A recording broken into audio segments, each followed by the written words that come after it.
కథ పేరు వింత చికిత్స. ఒక నగరం వెలుపల ఒక పాడుబడిన దేవాలయం ఉండేది. ఒక పేద బ్రాహ్మణుడు ఆ దేవాలయానికి పూజారి అయి తన పొట్ట పోసుకుందామనుకున్నాడు. అయితే ఆ దేవాలయానికి 100కి 1,00,000 ఒక్కరు మాత్రమే వస్తుండడం వల్ల దేవుడితో పాటు పూజారి కూడా మాడడం జరిగింది. ఆ బ్రాహ్మణుడు అలాగే ఉపవాసాలు చేస్తూ దేవుణ్ణి మాత్రం వదలక రోజూ పూజ చేస్తూ ఉండగా ఒక పౌర్ణమి నాడు ఆయనకు ఒక కల వచ్చింది. ఆ కలలో ఈశ్వరుడు కనిపించి, నాయనా, ఈ ఊరి రాజును వెళ్ళి చూడు, నీ దరిద్రం తీరిపోతుంది అని చెప్పాడు. బ్రాహ్మణుడు ఆ ప్రకారమే బయలుదేరి రాజభవనానికి వెళ్ళాడు. అయితే దురదృష్టవశాత్తు ఆ సమయానికి రాజు జబ్బుతో మంచం పట్టి ఉన్నాడు. రాజభటులు వైద్యులను తప్ప మరెవర్నీ రాజగృహంలోకి పోనివ్వడం లేదు.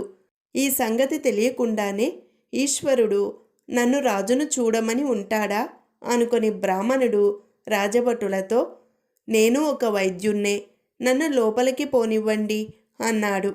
వారాయనను లోపలికి పోనిచ్చారు. కానీ రాజుగారుండే గదిలోకి వెళ్ళడానికి ఇంకొక ప్రతిబంధకం ఏర్పడింది. అదేమంటే రాజుగారు వైద్యులతో విసిగి వేసారిపోయి తనకు వైద్యం చేసి రోగం కుదర్చలేని వైద్యులకు జన్మ ఖైదు శిక్ష విధిస్తానని ప్రకటించాడు. ఇందుకు కూడా బ్రాహ్మణుడు జంకలేదు. నిండా మునిగిన వాడికి చలేమిటి? జన్మ ఖైదు శిక్షకు తల ఒగ్గి బ్రాహ్మణుడు రాజుగారి చికిత్స చేస్తానన్నాడు. ఆయనను రాజు వద్దకు తీసుకుపోయారు.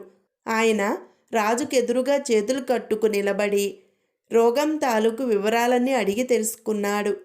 రాజు చెప్పేదంతా వింటే బ్రాహ్మణుడికి రాజుకు రోగమే ఉన్నట్టు తోచలేదు. రోగం ఉందనుకొని రాజుగారు పడక వేశాడు.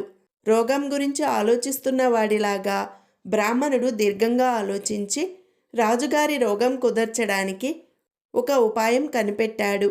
ఆయన చిట్ట చివరకు 3 సార్లు తల ఆడించి, మహారాజా, మీ వ్యాధికి దివ్యమైన మందున్నది.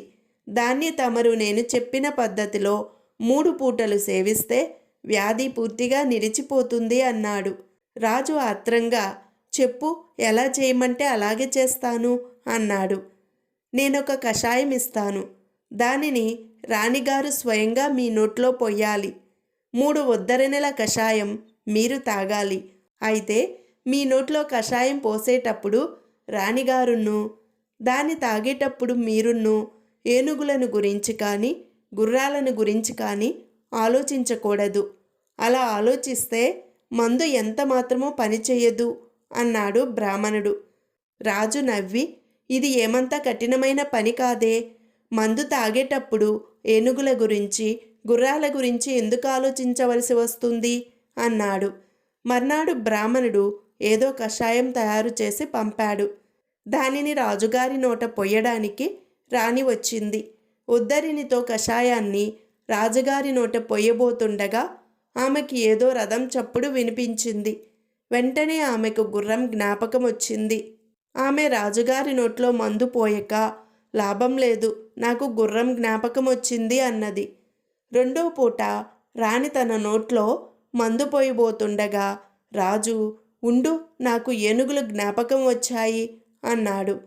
అది మొదలు రాజుకు రాణికి కూడా మందు పేరు చెబితేనే చాలు గుర్రాలు ఏనుగులు తప్పక జ్ఞాపకం వచ్చేవి. ఇలా 1 నెల గడిచాక రాజు బ్రాహ్మణుణ్ణి పిలిచి, ఏమయ్యా, ఎప్పుడు నీ మందు తాగుదామన్నా ఏనుగులు గుర్రాలు తప్ప ఇంకేమీ జ్ఞాపకం రావడం లేదు, ఏం చేసేట్టు అని అడిగాడు. మహారాజా, దీనికి ఒకటే ఉపాయం.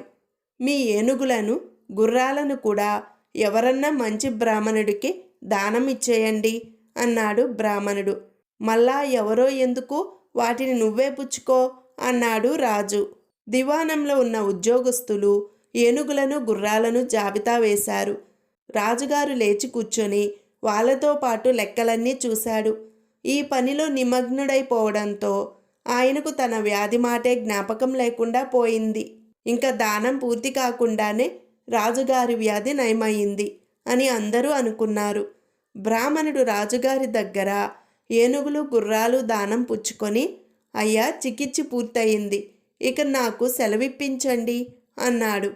తన వ్యాధి నయమైందని రాజుగారికి కూడా తోచింది. ఆయన బ్రాహ్మణుడికి అనేక బహుమానాలిచ్చి పంపేశాడు. బ్రాహ్మణుడు ఆ డబ్బుతో దేవాలయం మరమ్మత్తు చేసి దేవుడికి నిత్యము పూజ చేస్తూ సుఖంగా జీవించాడు.